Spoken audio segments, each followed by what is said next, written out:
Hi everyone, this is Pamela and welcome to my channel. And today we're diving into a topic that affects many of us but often goes unnoticed, which is trauma bonding. And we tend to confuse this type of relationship with, this soulmate relationship. We think that the other person is the love of our life just because we feel or have intense feelings towards them, which is not enough in order for you to create a healthy and valuable relationship. However, in order for us to speak about this or identify what is going on in our relationship, we need to identify what is it. And trauma bonding is a complex and often misunderstood psychological phenomenon. It occurs when intense emotional connections form between individuals who have experienced shared trauma or adversity. And it's like a bond forget in the fire of suffering. I mean, these people believe like just because they have gone through very difficult things and sometimes created by them, that will make the things, better or stronger. And when I'm talking about difficult things or situations, I'm not talking about things that might go through some couples that are successful, such as like they build a company together and they know that sometimes they have to struggle with money. No, I'm talking about struggle where I being abusive towards you, things like that. And I'm not gonna go deep into it because it's something I would like to talk about better in another video. However, imagine feeling a deep bond with someone who has caused you harm, and this is what I'm talking about. That is the paradox of trauma bonding. But how does trauma bonding happen, and how do you know if you're caught in this grip?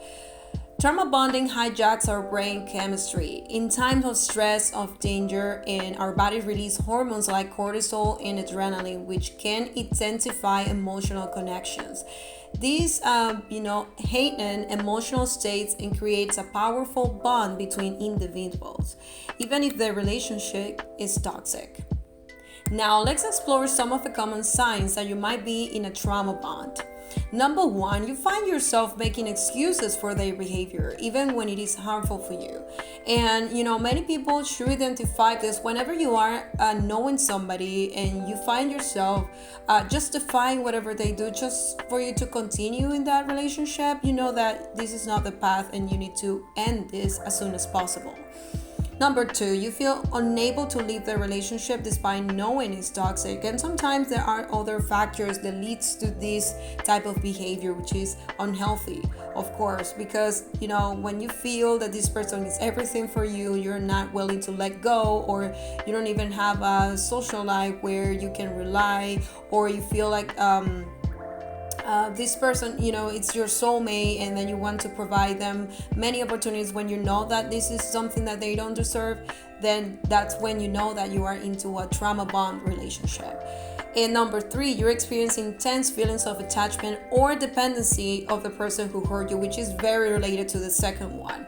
That's why many of the victim of abusive relationship find it really hard for them to leave, because it's of the emotional attachment, and emotions can be really powerful because it doesn't allow you to see the things or the picture they are supposed to. They make you be very subjective about many of the things, especially towards the person that you're not supposed to. And if any of these resonate with you, know that you're not alone. And this is something that is really common, and not to be embarrassed of, but more like taking action. Not to worry about it, but taking action into leaving those relationships whenever it's not providing something good to you. So recognizing trauma bonding is the first step towards breaking free. So if you found the video really useful, I would like you to subscribe into my channel, to give me a thumb up, and especially to share it to somebody that you think that might actually need this, because trauma bonding is more common of what people actually think. So as I always say, I do this with all my heart, and see you the next time. Bye bye.